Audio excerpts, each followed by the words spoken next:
Bonjour, bienvenue sur ma chaîne. Avant de commencer, je voudrais remercier les personnes qui visionnent mes vidéos et surtout celles qui se sont déjà abonnées à ma chaîne. J'espère que de nombreuses autres personnes nous rejoindront. Alors, pour ceux qui ne me connaissent pas déjà, je m'appelle Isabelle, je suis psychoastrologue et donc je propose depuis très peu de temps, depuis janvier 2023, des vidéos sur YouTube, même si l'astrologie m'intéresse depuis près d'une trentaine d'années. Voilà, des vidéos sur YouTube concernant les messages des configurations astrologiques nombreuses et variées. Ce sont les nouvelles lunes, évidemment, les pleines lunes, mais aussi quand il y a des aspects qui se répètent entre deux planètes et également des transits de planètes dans un signe. À ce sujet, j'ai fait une vidéo que j'ai intitulée « Bilan de Pluton dans le signe du Capricorne ». Pluton rentre le 23 mars dans le signe de Verseau, mais il va rester que à peine 3 mois dans le signe des Verseaux le 10 juin par rétrogradation. Pluton revient déjà dans le signe du Capricorne jusqu'à pratiquement fin novembre. Donc j'avais envie de faire un bilan de Pluton dans le signe des Capricornes depuis une quinzaine d'années. En plus, dans cette vidéo, je vous parle du dernier signe du zodiaque, du dernier degré d'un signe, dernier degré du signe d'un signe qui est Pluton est à 29 degrés 40 du dernier signe du Capricorne, donc c'est une signification particulière. Voilà, mais aujourd'hui, notre actualité, c'est les messages de la configuration de la pleine lune du 7 mars. Alors cette pleine lune se fait à 12h42 du signe de l'heure de Greenwich, elle se fait à 13h42 heure de Paris. Alors, la pleine lune est un pic, c'est un milieu de lunaison, c'est un pic des énergies qui ont débuté au moment de la nouvelle lune en Poisson le 10 février. D'ailleurs, j'ai fait une vidéo à ce sujet que vous pouvez aller consulter. Donc, on est à une pleine lune. La pleine lune, c'est l'opposition des luminaires. Alors ici, on a la lune à 16 degrés 41 du signe de la Vierge, qui est en opposition avec le soleil, qui lui, toujours dans le signe des Poissons. Comme je vous disais, au début de la nouvelle lune, le soleil en Poisson n'est pas à son maximum d'éclat. On comprend bien que le soleil, lui, est maître d'un signe de feu, qui est ici le signe du lion. Donc ici, dans un signe d'élément eau, le poisson n'est pas très à son aise. Oui, l'eau a tendance quand même à diminuer les ardeurs du feu. Donc le soleil ici en Poisson est plutôt porté à regarder vers un peu l'invisible plutôt que le matériel. Il a tendance à écouter ses intuitions, il a tendance à suivre ses intuitions. Il n'est pas dans sa puissance de rayonnement et d'affirmation. Ce que représente le soleil, c'est-à-dire la raison, l'affirmation et la volonté, baigne dans les énergies de l'eau des Poissons. Donc on voit que le soleil, il lâche prise, il se connecte à l'infiniment plus grand. Il recherche une communion d'idées, le soleil en Poisson. Il recherche aussi l'universalité et l'unité que représente le signe des Poissons. Mais à l'opposé, on a cette lune en Vierge. Alors je dois dire que cette position est un petit peu paradoxale, parce que la lune ici est en maître du signe du Cancer, qui est un signe d'eau, et la lune est très impatiente, elle est très impulsive, elle est spontanée, elle est nature, elle est changeante, et elle se retrouve dans un signe de terre qu'est la Vierge, qui est un signe de contrôle et de retenue. Donc on voit bien que c'est pas très confortable pour cette lune impulsive. Parce qu'en Vierge, qu'on demande, c'est l'analyse méticuleuse et minutieuse. La Vierge, elle est réservée, elle est prudente, elle est parfois même timide, elle est pudique aussi. En Vierge, on fait le point, on décortique, on coupe les cheveux en quatre, on s'attarde aux moindres détails, on fait le tri de tout. La Vierge aussi a tendance à accumuler, à collectionner. La fameuse expression « séparer le grain de l'ivresse » se prête très bien à ces caractéristiques du signe de la Vierge. Et pour faire tout cela, ça demande une grande lucidité, de l'attention et aussi de la patience. Or, je vous ai dit, la Lune n'est pas vraiment patiente. Donc tout ça, cette position de la Lune dans le signe de la Vierge peut provoquer de la nervosité. Oui, parce que ici, ce que représente la Lune, c'est-à-dire c'est nos besoins fondamentaux, vitaux, nos instincts de survie, nos pulsions, notre imaginaire aussi, notre fécondité. Et la foule représente aussi la foule. La lune, représente aussi la foule en astrologie. Donc on voit que tout ce que représente la lune est dans un signe de terre qui demande un examen à la loupe. Donc c'est pas du tout facile pour cette lune. Donc ça peut créer même de l'anxiété et beaucoup d'impatience. Donc cette pleine lune est un moment pour faire un bilan intermédiaire justement de nos besoins vitaux qui sont en demande. Ça fait beaucoup de temps que les individus ont du mal à s'adapter à la mutation de notre société et les besoins fondamentaux ne sont pas satisfaits. Il y a beaucoup de demandes de la part des individus et donc comme on est aussi dans une signification de multitude avec la lune qui représente la foule, eh bien disons que ce sont les besoins de la multitude, de la foule qui sont peut-être pas entendus et peut-être pas satisfaits. Donc on ne sait pas trop de quel côté la situation peut pencher avec cette insécurité de la lune dans le signe de la Vierge. La Vierge aussi est un signe mutable, de mode mutable. Donc il y a aussi une adaptabilité et une souplesse. Donc on ne sait pas trop de Vierge sage, comme on dit habituellement. Est-ce que avec la présence de cette lune insatisfaite en Vierge, est-ce que la Vierge ne pourrait pas aussi devenir Vierge folle? Donc pour voir un petit peu comment les choses peuvent évoluer, il faut s'attarder, d'ailleurs c'est ce qui est essentiel, ce sont les aspects que forment les luminaires avec les autres planètes. Alors en tant qu'aspect, il y a les aspects de dissonants que j'ai rebaptisés les aspects de défi. Et les aspects de défi dans cette pleine lune sont orchestrés par la présence de Mars ici dans le signe des Gémeaux. Alors on voit que Mars reçoit un carré de la lune ici, donc il y a un carré lune-Mars. Il y a un carré soleil-Mars et Mars aussi fait un carré à Neptune. Donc Mars est un petit peu à la pointe, il est à l'apex de ce qu'on appelle un carré en T. Donc cette présence, cette position de Mars en Gémeaux est extrêmement importante. Alors je vous ai déjà dit que Mars en Gémeaux, il est en Gémeaux depuis en plus la fin de l'été dernier, du fait qu'il a rétrogradé en Gémeaux. Donc Mars ici en Gémeaux, il a vraiment tendance à s'éparpiller, à en faire un peu trop et du coup à manquer de ligne directrice. Ben oui, le Gémeaux est très curieux, donc ça incite Mars à expérimenter un maximum de choses, ce qui fait qu'on s'éparpille un peu trop et on perd un peu notre ligne de conduite. Donc la Lune vient ici faire un carré à Mars. Donc qu'est-ce que ça fait? Ben ça fait que Mars, il ne sait plus trop où donner de la tête. Cela peut provoquer des actes incontrôlés et des débordements évidemment. Parce qu'avec la Lune ici, il y a des inhibitions qui se lèvent et qui peuvent provoquer des égarements. En plus, le Soleil ici fait aussi un carré à Mars. Donc Soleil carré Mars, c'est très excitable, c'est très nerveux.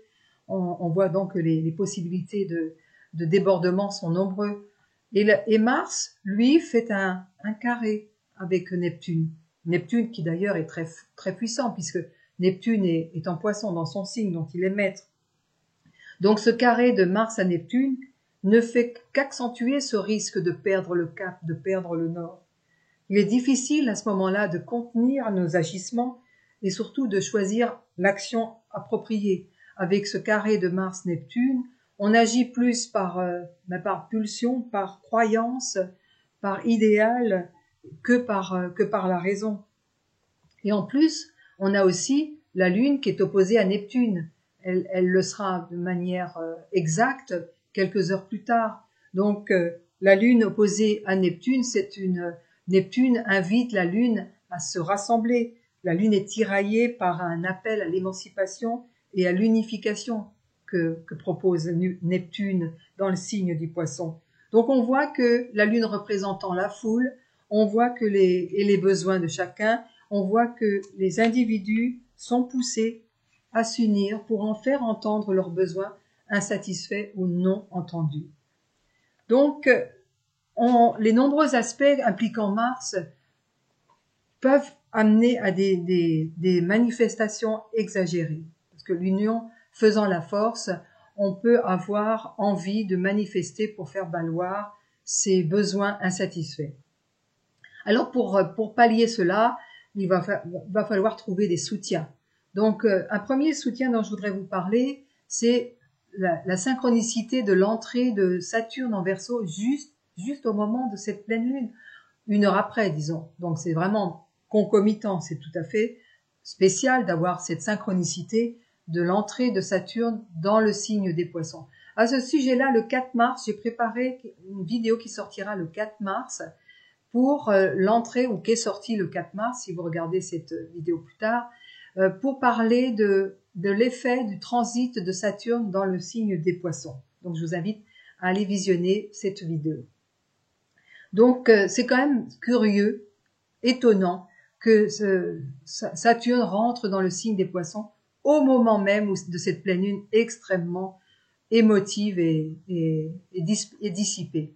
Peut-être que le côté contrôle, le pouvoir qu'exerce Saturne, le côté d'obligation, d'appliquer des règles, va pouvoir mettre un petit peu d'ordre et de calmer les dissipations de cette pleine lune extrêmement exacerbée.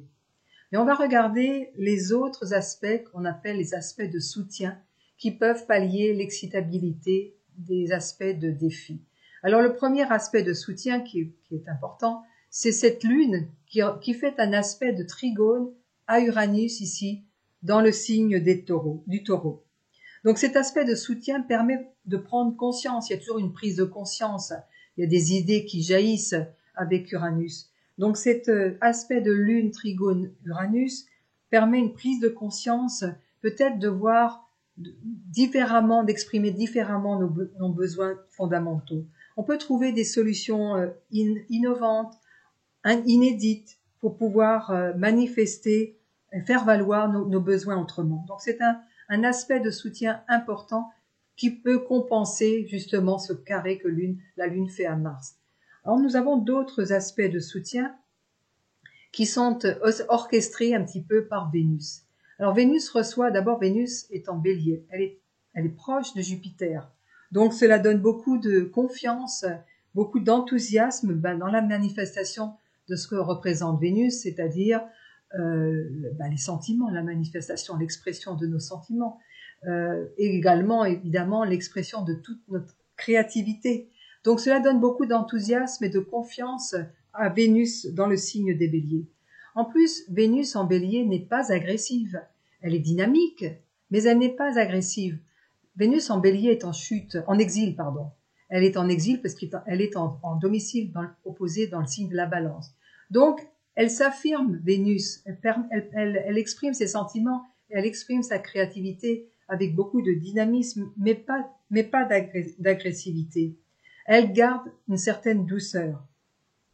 Alors, on voit que le Soleil ici fait un bel aspect à Vénus. Et le Soleil est en Poisson, donc extrêmement inspiré. Donc Vénus va pouvoir se nourrir de cette inspiration que lui apporte le Soleil dans le signe des Poissons. Et Vénus fait aussi un aspect de soutien, un aspect harmonieux avec Uranus ici, qui est dans le signe du Taureau. Donc cela permet aussi d'envisager d'autres manières de créer, de ressentir, des manières d'aimer tout simplement. Donc l'influence de ces aspects bénéfiques apporte un souffle nouveau. Il y a toujours une espèce de nouveauté, quelque chose d'inédit dès que Uranus entre en ligne de compte. Donc il y a une possibilité de libération de notre vision du vivre ensemble. D'ailleurs, regardez, Vénus fait aussi un aspect harmonieux, avec un aspect de soutien avec Mars. Donc cela va atténuer les énergies débordantes et agressives de Mars. Donc cet aspect de Vénus en sextile avec Mars va pouvoir désamorcer quelque part les tensions produites par toutes les défis que doit relever Mars. On comprend bien qu'avec tous ces aspects, on voit que les aspects sont extrêmement nombreux, on comprend bien que les journées autour de cette pleine lune du 7 mars les journées risquent d'être très agitées et perturbées. Donc c'est un tournant, cette pleine lune. C'est une phase cruciale, une phase décisive de la lunaison qui est en cours. Il reste une grande incertitude quant au déroulement des événements. Est-ce que c'est Mars qui va prendre le dessus ou est-ce que c'est Vénus qui va prendre le dessus? Moi, j'analyse ces configurations bien à l'avance. Donc, de toute façon, je ne fais aucune prédiction, je ne peux faire que des prévisions en observant les configurations de cette pleine lune du 7 mars. Donc, évidemment, il y a l'agressivité de Mars, mais il faut espérer que Vénus fasse sa part avec douceur et avec toute la force d'amour qu'elle peut représenter. Parce que avec Vénus ici, il y a des sentiments de partage, de compassion, de compréhension et de tolérance qui peuvent éviter les dérapages et les agissements excessifs. Et c'est évidemment en prenant conscience des configurations astrologiques et qui montrent la potentialité des événements qu'on peut se préparer et qu'on peut participer positivement à la vie sociale qui sera de toute façon assez tourmentée. L'astrologie propose une lecture des événements, mais je vous rappelle que c'est l'homme qui dispose de son destin. Donc dans toute situation difficile, l'homme a le choix pour pencher d'un côté ou pencher de l'autre. Voilà un petit peu les configurations de cette pleine lune du 7 mars. Mais j'espère que cette vidéo vous a plu, vous a enseigné des choses et vous permet de vous préparer pour les événements à venir. Si vous aimez cette vidéo, je vous invite à liker, à vous abonner, si ce n'est pas encore fait. Et surtout, écoutez, je vous donne rendez-vous très bientôt pour une nouvelle vidéo sur un nouvel aspect des configurations astrologiques. Gardez des ondes très positives. À très bientôt. Au revoir.